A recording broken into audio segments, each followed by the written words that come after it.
Hey, what's up, guys? Welcome back to Sports Talk with Chin. We're in the 2025 season, and we're here to do a fun video for y'all. Starting out first, I'd like to introduce everybody. I'm Haphazard. I'm going to kind of be like a little moderator side panel here. We've got Chin again. We've got JC Replays. JC, would you say hello? Hello, guys. How are we doing today? Chin again, would you say hello? What's up, guys? And without further ado, let's jump into these questions for the 2025 season. First off, Replays, the predictions here for Breakout Player of the Year. Who do you have? All right, so for Breakout Player of the Year, I thought it was pretty tricky because I was in between a couple people, but there's one guy out in Indiana that I really like, and his name is Josh Downs.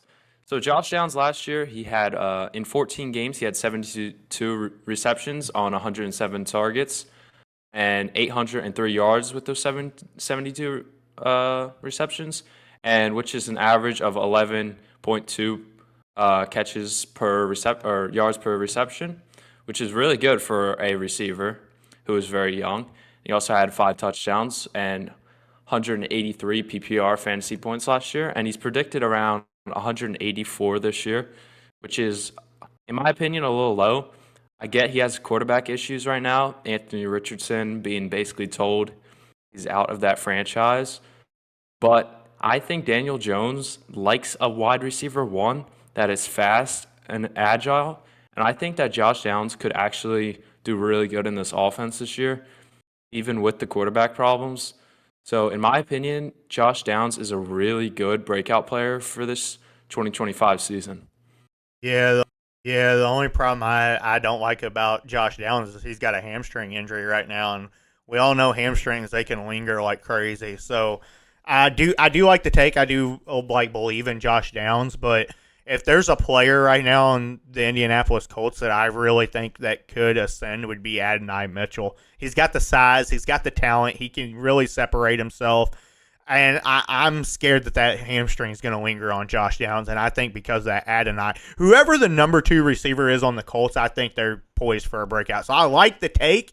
It's just a matter of what's that hamstring going to look like on Josh Downs. So whether it's him or Adonai Mitchell, yeah. I think one of them is going to take a leap. So I agree. So I just wanted Josh Downs because I had him last year on fantasy. Is that your official pick for the breakout player, or are you going to choose somebody else? You're just giving commentary on the Colts. No, for me, my breakout player of the year, I like Bryce Young this year. That offense is getting better. You all saw it last year. After he got benched, he got benched, what was it, 4 games, 5 games? He came back, and he actually played really, really well. So I really like Bryce Young this year. They went out and they drafted a number 1 receiver for him in Ted McMillan. I like Bryce Young this year. I'm high on the I like Panthers. That take. I think the Panthers in general I don't think they're going to be a playoff team, but I think they are going to definitely be a step above what we've been used to seeing on the Panthers. I think that Bryce Young's going to start settling into his own on this offense.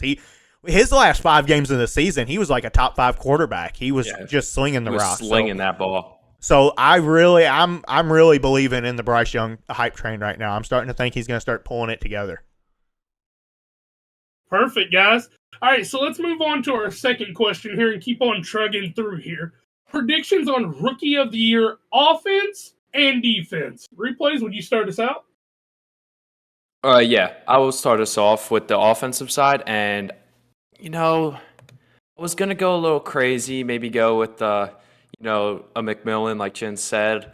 I mean, I feel like it's kind of obvious that it's going to be Alshon Jeffery. He's on a really easy offense as a rookie running back, in my opinion. Over Cam Ward? Okay. Let me finish. I respect it. I'm sorry. So with Alshon Jeffery, he's like the big hype man of the draft, Last year, you've seen that the hype man Jaden Daniels, took over. Hype man Alshon Jeffery is going to take over again. I think Alshon Jeffery's built up for success. I mean, last year, I know it's college, but he had 29 rushing touchdowns and over 2,500 yards, which is insane from a running back. And he's built with good quarterback, good head coaching, and probably the best tight end in the league, in my opinion. Possibly. Some might disagree. I think that he is set up for a lot of touchdowns this year. And you know how Saquon does those big runs through the whole team and gets a 60-yard touchdown? Genty's built for that. He can do that. If he gets like 6 of those home run touchdowns, it's literally like the betting odds and all the award odds just going to go in his favor pretty easily. So let's go to the defensive side for the second part of this question. And I got Jahad Campbell from the Philadelphia Eagles from Alabama. This guy, it was insane. You even seen the Eagles traded up for him. He is so good. And, people might say it's bias, but he is going to start next to the all-pro linebacker, Zach Bond. It's literally in the Vic Fangio defensive scheme. It's literally like you've seen it last year with Cooper DeJean and Quinyon Mitchell. Cooper DeJean, by the way. You've seen with them last year, it is so easy, that defense, to play in. You got guys that are freaking bums like Jordan Davis who are going to be flops in the league and then turn into superstars in this defense. Vic Fangio is a mastermind, and he's going to have Jahad Campbell on a Rookie of the Year season for defense and possibly a Pro Bowl appearance. That's just my opinion, though. But I think Jahad Campbell, like his stats last year, I know it's college as well, but he had 117 tackles, 12 tackles for loss, and 5 sacks and 1 interception, which is very good for a linebacker, especially a linebacker who usually plays in zone coverage. I think that Jahad Campbell is going to be really good in the Vic Fangio defense and is going to win Defensive Rookie of the Year.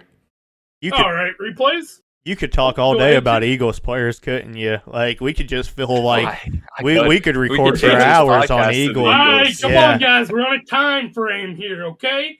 Chinny. All right. So, with all that being said, Rookie of the Year. So, offensive side, I like Tyler Warren this year. I really think he's gonna thrive so much in that Colts offense, especially with Daniel Jones. Daniel Jones loves to check down. Whether it's the two players that benefit the most on this Colts offense, with Daniel Jones being named the starting quarterback, is JT and Tyler Warren.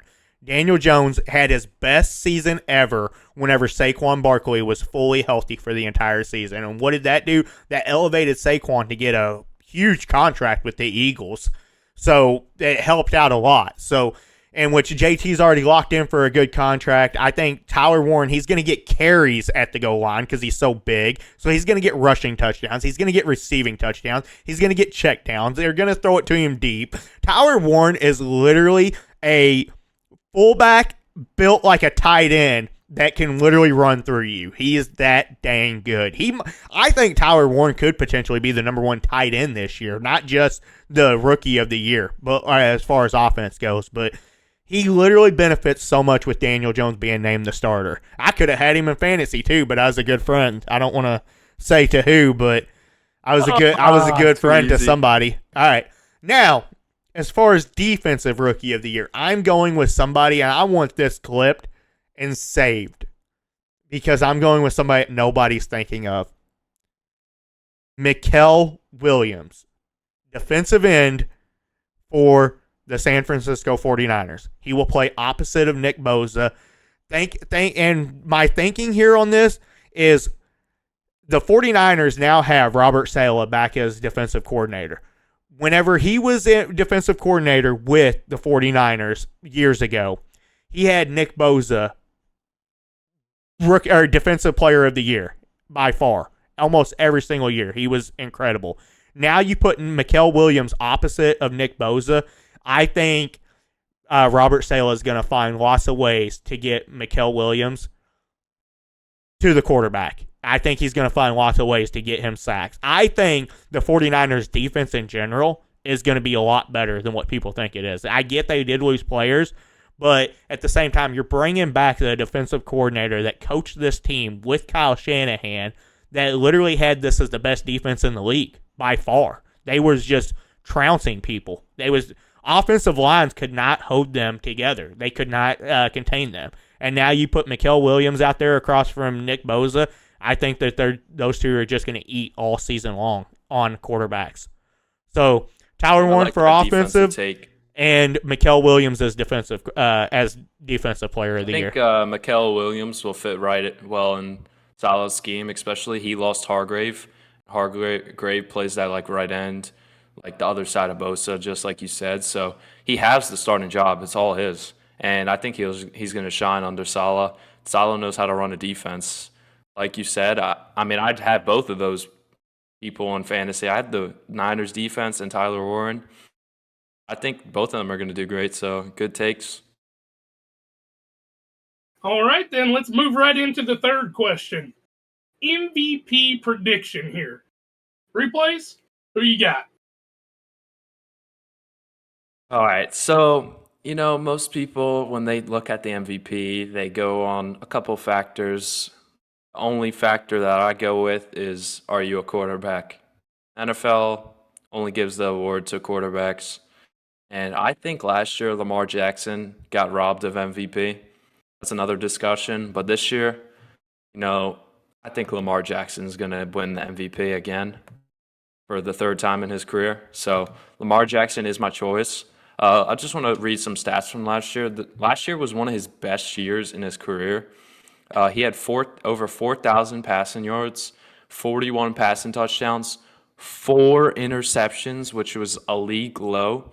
He had a passer rating of 119.6, and he had almost 1,000 rushing yards as a quarterback with 4 rushing touchdowns, and he averaged about 6.6 yards per carry. He also was an all-pro quarterback, and then he should have won MVP last year. So that season is insane. And predictions for this year, ESPN has him predicted around 28 passing touchdowns and just under 3,400 yards, which I think is very low for Lamar Jackson standards. And Lamar Jackson just gets better over years. And this year he has one of the easier schedules he's had throughout his career. Still has a couple of hard teams on his schedule. But I can see Lamar Jackson with Derrick Henry still primed up winning NFL MVP this year. It is very close between, I'd say, Josh Allen and maybe Justin Herbert, in my opinion, because I think Justin Herbert will have a great season. So those two are my main candidates, but I think Lamar Jackson, with all of his aura farming and that defense that Lamar has, also got a little better this year. So I think that Lamar Jackson is going to win NFL MVP, but Justin Herbert is my shout-out for second choice. All right, Shinnigan, who you got? Yeah, I mean, at this point with the NFL MVP award, they just need to change it from NFL MVP to NFL MVQP or QP, because it's quarterback. I hate saying the same typical names like Patrick Mahomes, Josh Allen, Lamar Jackson. You know me, I have to go outside the box.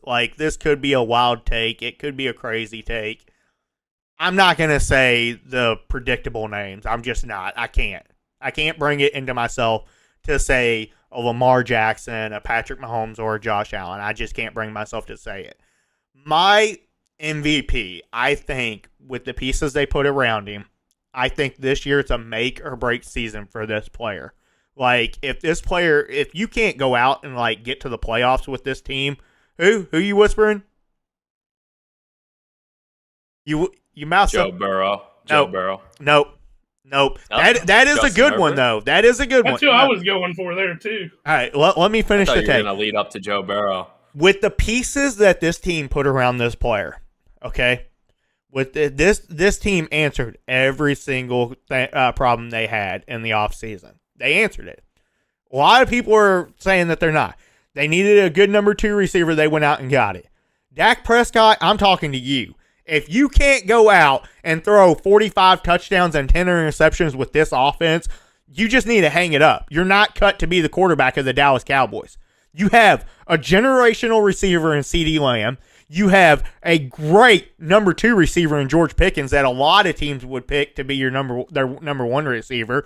You have a good running back. You have a rookie running back. You have good offensive line. You have everything you need to just go out and shred the league this year. Regardless of what your schedule is, you need to fucking win something. Win something. Put up numbers on something. So I think he's a long shot. I'm not saying I could have sat there and said, oh, Patrick Mahomes, or I could have said Lamar Jackson. I could have said them. Those are predictable. He's laughing about it and stuff like that. I'm actually reaching and saying this player right here should tear this league apart this year with the weapons he has on offense. I'm not saying he will. I'm saying that this is a prove-it year for Dak Prescott. Prove that you belong in this fucking league. Because right now, nobody respects you in this league. Nobody. Your own damn owner don't even respect you. He don't respect anybody.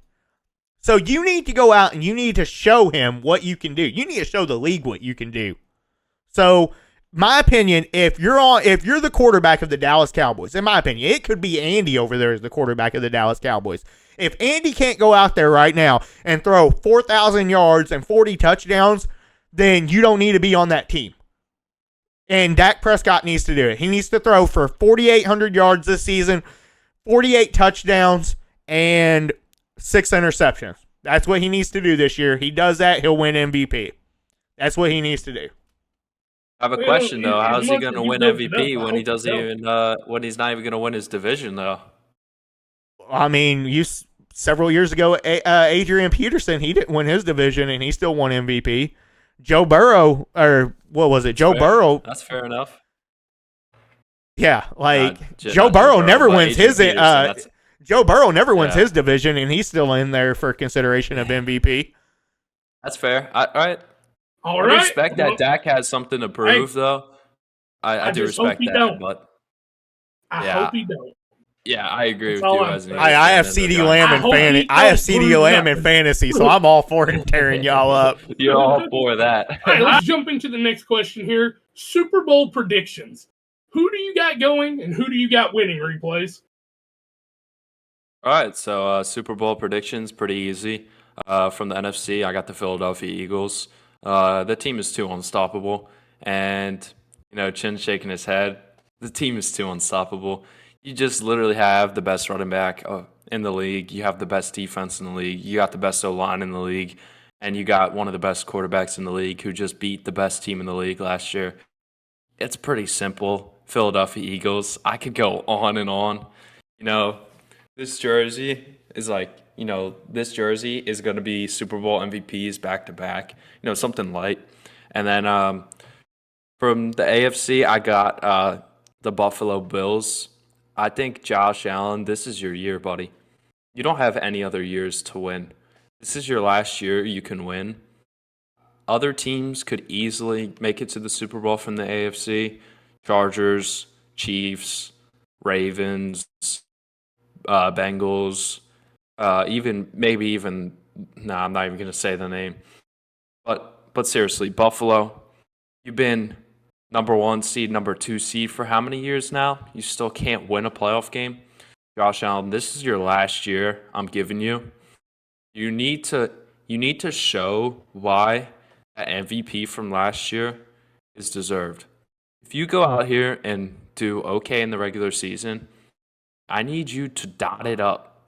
I need you to win playoff games. I need you to beat Patrick Mahomes. You don't want to be the quarterback that goes down, that always chokes to Daddy Mahomes, right?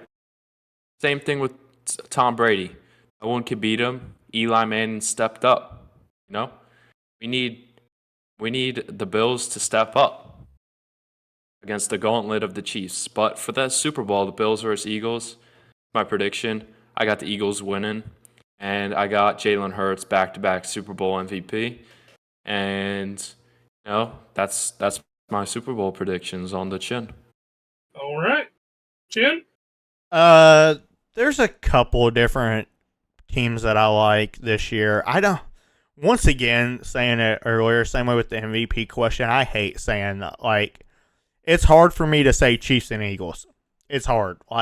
Yes, that is the most predictable teams, and the Eagles probably have the best chance of any team I've ever seen to repeat as Super Bowl champions. So, because they lost their offensive coordinator. So, as long as that team can stay healthy, the defense is still going to be stacked. So, you could literally put me under center, and I could lead that team to a Super Bowl with how good that defense is and how well they're coached.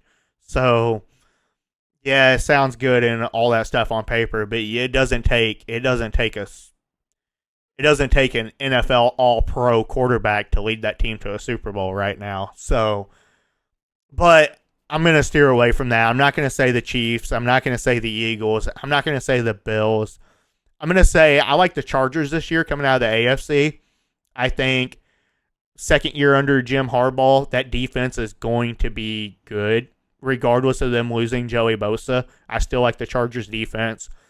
Justin Herbert, my opinion, he's a generational talent at quarterback. Yeah, they don't throw a lot. I do like Lad McConkey here in his second year. Keenan Allen coming back to that team. He's going to be wide receiver number 2 now. I just like the Chargers all the way around. Running back Omari and Hampton, I think he's going to be dynamite. So I really, really love the Chargers this year. And then as for the NFC, I'm going to say the San Francisco 49ers. I'm high on the 49ers this year. I really like Robert Saleh coming back to coach at defense. I think Robert Saleh is going to coach like he's got a chip on his shoulder this year. That defense is going to be stacked. Christian McCaffrey can put in an entire full healthy season. We've seen what he could do back in 2023.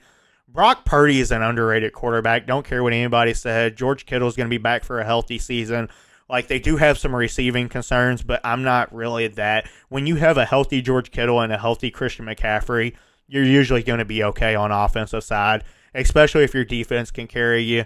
So I'm going to say Chargers and 49ers just because I don't like saying the predictable players or the predictable teams. So that's where I'm at with it. Alrighty then. Let's move on over to some fantasy sleepers. Replays, who do you have this season? All right, for my first fantasy sleeper, I got Braylon Allen from the New York Jets.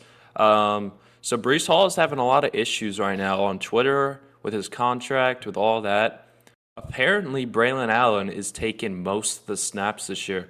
Last year, he only had 92 carries, but he showed a lot with those 92 carries, and he just turned, I think it's 21 years old.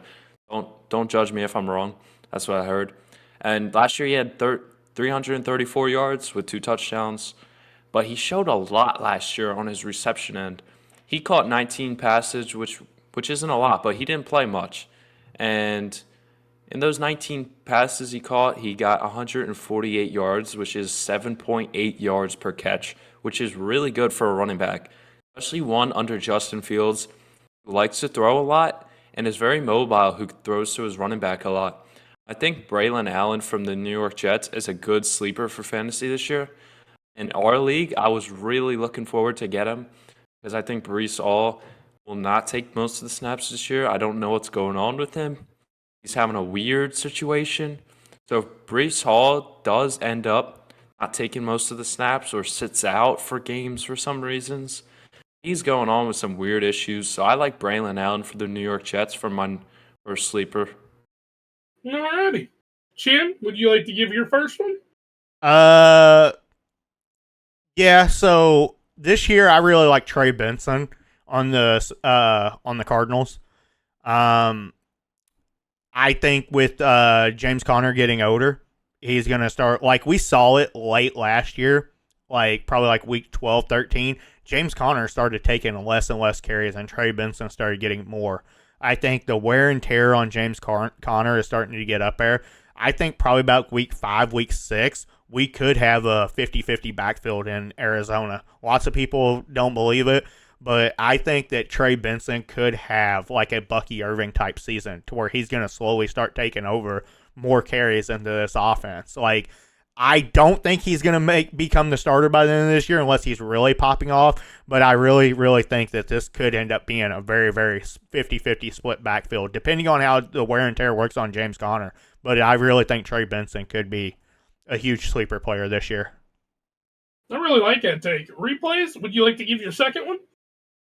Yeah, for my second one, it's not much of a sleeper in drafts because his ADP is around 3rd to 4th round. His name is Omarion Hampton from North Carolina. You know, Chin was talking about him earlier under his Chargers take. I really liked him.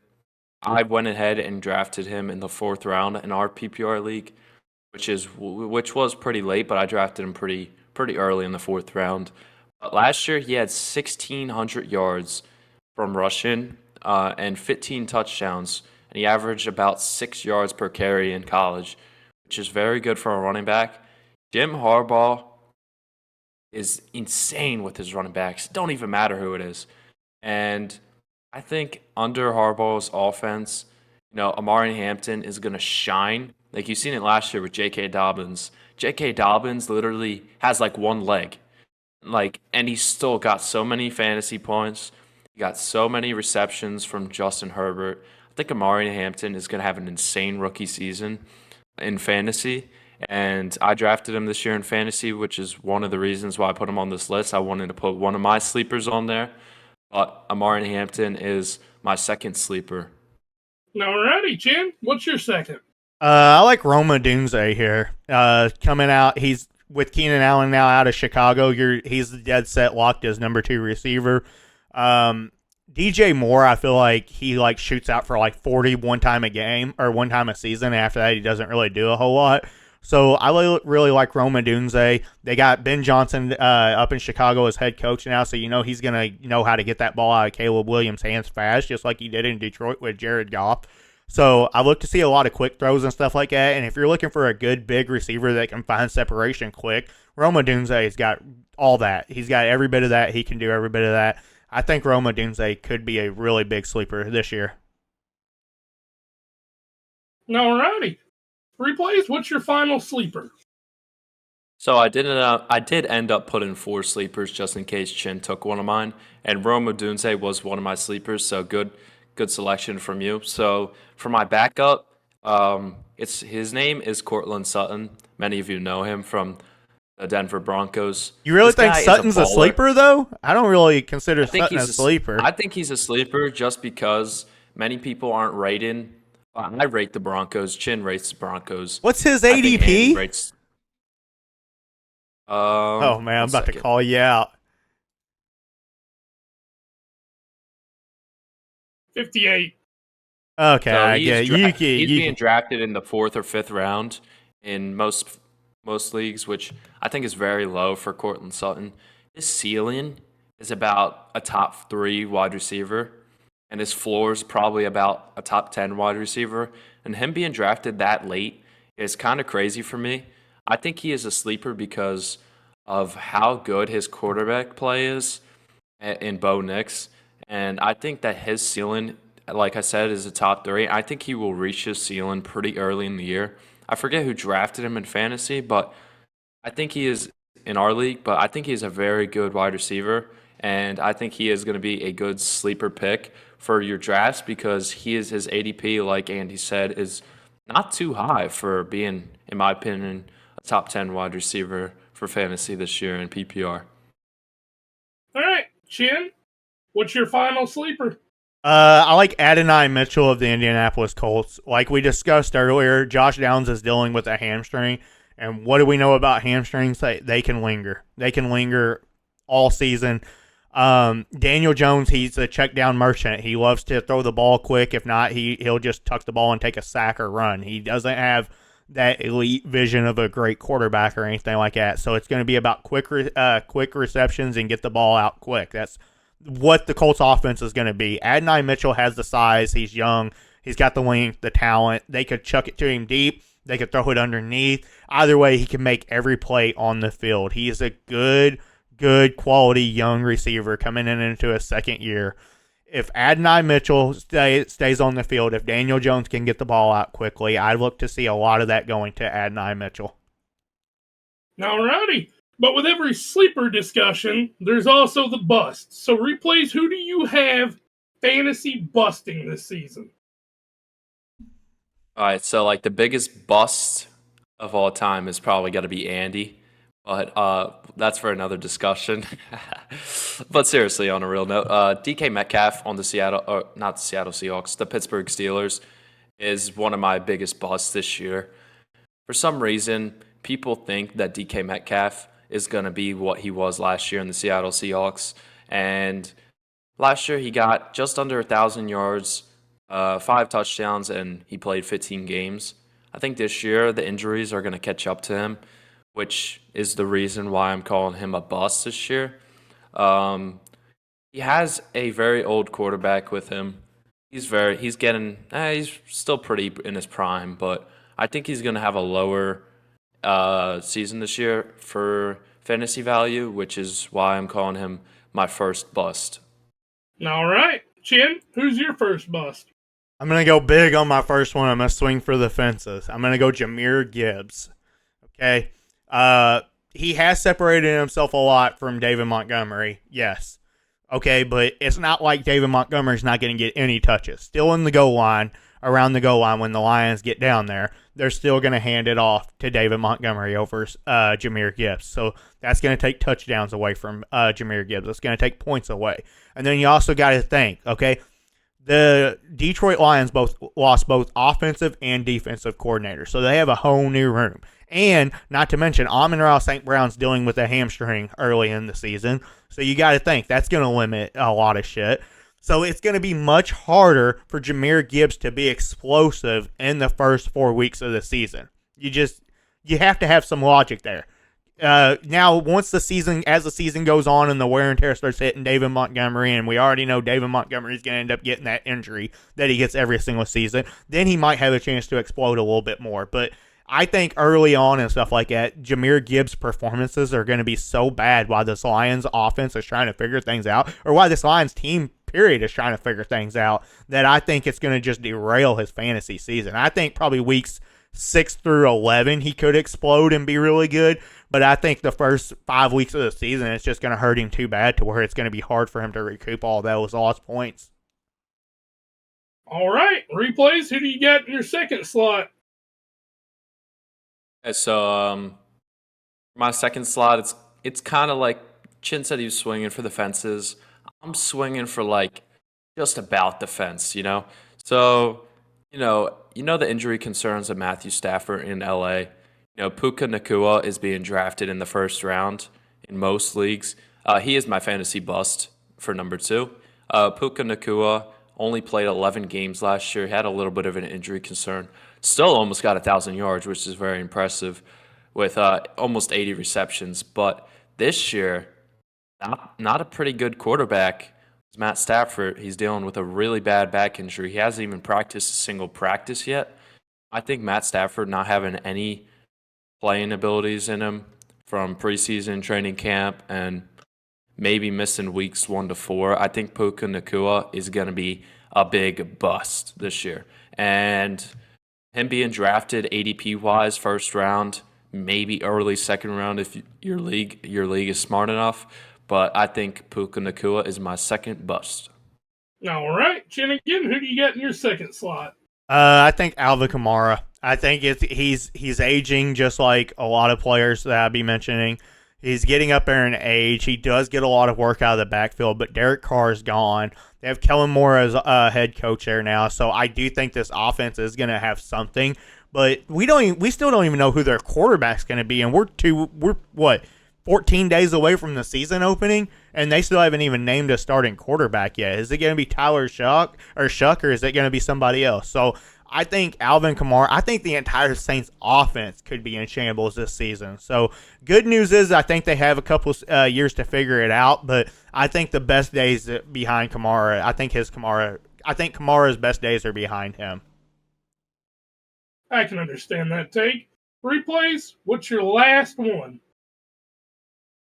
All right, so this is really sad for saying this last one because my last bust is probably, besides any Eagles wide receiver, my favorite wide receiver in the NFL. I drafted him last year. I want to say Andy drafted him this year. His name is Amon-Ra St. Brown. Like Chin said earlier a couple times on his takes, hamstring injuries linger, and he has a hamstring injury. Amon-Ra St. Brown is the funniest receiver in the NFL.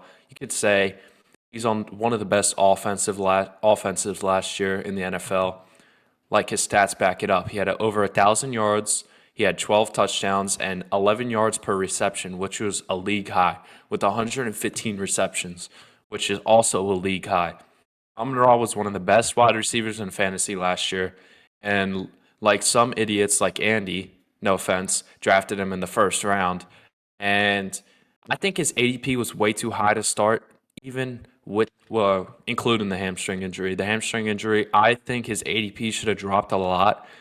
And if Andy selected him or anyone who's drafting him selects him in the second round, I think he's maybe a good pick. But hamstrings injuries linger. And Jameson Williams, he's one of my guys this year. I think he's having a nuclear year with Amon-Ra being hurt, but that's for the season to come. So Amon-Ra St. Brown from the Detroit Lions with a new offensive coordinator, a new basically coaching staff, I think he is going to be my number 3rd bust. All right. Jimmigan, who you got? I agree with you on everything except for about Amon-Ra being drafted too high. If it was not for his lingering hamstring and stuff like that, like we seen it a couple years ago when Justin Jefferson went number 1 overall and he got that hamstring injury and it set him out 8 weeks. It took 8 weeks for him to get back into form. So I do agree with you on everything, but if it was not for that hamstring, I would be taking Amon-Ra. I had the 3rd overall pick. I would, if it was not for that hamstring, I would have took Amon-Ra over CeeDee Lamb. I understand that. I just think that hamstring injury should have bumped his ADP down. Yeah, Amon-Ra, in my opinion, is that dang good. Like Jared Goff loves to find him. He gets separation early, and that's like what the mediocre quarterbacks kind of do. And I hate to call Jared Goff mediocre and stuff like that, but he's not like that next level tier quarterback. Everybody knows it. It's not rocket science. I love Jared Goff and I love the Lions. So I don't want this to sound like I'm like talking crap. And I love Amon-Ra St. Brown. I had him a couple of years ago in fantasy. But I do love Amon-Ra St. Brown. The only reason why I think any negative situation at all, regardless who the offensive coordinator is or anything like that, is just because that hamstring injury. Anytime I see a hamstring injury, I immediately, anymore for me, it throws up a red flag and I start waving that flag. I'm like, yeah, I don't know if I want to touch you now, because more often than not, what we see, like he might be the exception. He could be the exception. Getting Amon-Ra, in my opinion, if you get Amon-Ra at like the 12th, 13th pick, in my opinion, it's a steal even if he's got a hamstring. Because I promise you, if it was not for that hamstring, I'd have took his ass at 3rd overall. I'd have took him over CeeDee Lamb because you know what you're going to get out of Amon-Ra St. Brown every single week. Versus like a player like CeeDee Lamb, it's like, hey, he could be wide receiver number 8 this season, or he could be wide receiver number 1. There is no in between. Amon-Ra St. Brown the last 2 seasons has been a top 5 fantasy receiver. The last 2 seasons, you can Google that if you don't believe me. You know he's consistent. You know Jared Goff loves to find him. He's just that dang good, and he's continuing to get better. It's just his hamstring injury for me makes it to where he is not draftable in the 1st round. And it sucks. It really does suck because I really do like the guy, and he's a dog in fantasy. I love him. He's a dog. Yeah. All right. But anyways, my last bust, I'm going to say, I've already talked about him a little bit tonight. I'm going to say James Conner. He's aging. He's getting up there in age. And like I said, I think Trey Benson could take over this backfield. I really think that could happen. James Conner has struggled to stay healthy the last couple of seasons. And that wear and tear, we are seeing it. Father Time is unbeaten on running backs. James Conner's now over 30 years old. He's going to be 31 this year. You're going to start seeing him slow down. And once he does, Trey Benson is going to start taking over. He's going to be like a shark in the water, and he's going to take over some of them reps. Alrighty. I agree 100% with that. Replays, do you have any other thoughts on it? No, I really agree with all your busts. I think you did a really good job, Chin, on your research. And especially on the James Conner, I just want to say a quick couple things. People in our league, well, mainly one person, he's a Cardinals fan, drafted him a little stretchy. And I literally said at the time, me and Shen were talking, I said, he's an idiot. He took James Conner too early. He also took 3 players with hamstrings injuries right now. Yeah. Yeah, he's going to be cooked. How well do you think those 3 are going to work out? Maybe 1 out of the 3 is going to be in good shape. Yeah, maybe 1, but he's drafting old players with hamstring injuries, and then everyone's hyping his team up. But look at my team. They're all young. I got depth.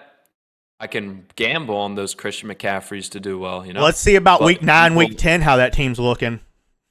Yeah, that's what I was going to say. People that draft James Conner, Yeah, he's gonna be good. He just got paid. He's motivated.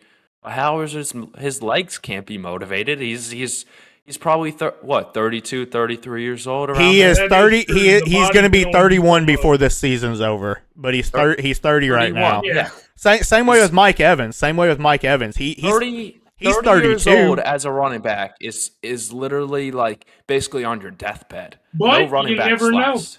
You never know.